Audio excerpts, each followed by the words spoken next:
പേടിച്ചു നടക്കുകയാണ്. ഇലക്ഷൻ വരികയാണ്. ഉസ്താദേ, 4-ാം തീയതി റിസൾട്ട് വരുമല്ലോ. അതാ പടച്ചവനെ, ബീഹാറിൽ ഇലക്ഷൻ കഴിഞ്ഞു, പടച്ചവനെ ആസാമിൽ ഇലക്ഷൻ കഴിഞ്ഞു, തമിഴ്നാട് കേരളവുമെല്ലാം ഇലക്ഷൻ കഴിഞ്ഞല്ലോ. അല്ലാഹുവേ, എന്താണ് സംഭവിക്കാൻ പോകുന്നത്? അധികാരം മുഴുവനും അവരുടെ കൈക്കീഴിലേക്ക് കടന്നു വരികയാണ്. ഇനി നമ്മൾ എന്ത് ചെയ്യാനാണ്?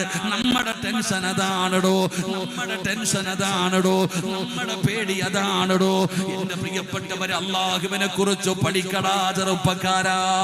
അവന്റെ പ്രിയപ്പെട്ടവരോട് പറയുന്നു, ആർക്ക് അധികാരം കിട്ടട്ടെ, നിനക്കെന്താ ചങ്ങാതി? ആർക്ക് അധികാരം കിട്ടിയാലും നീ അനുഭവിക്കേണ്ടത് നീ അനുഭവിക്കണമല്ലോ, പോകേണ്ടത് പോകണമല്ലോ, വരേണ്ടത് വരുമല്ലോ, സമയമാകുമ്പോ മരിക്കുമല്ലോ.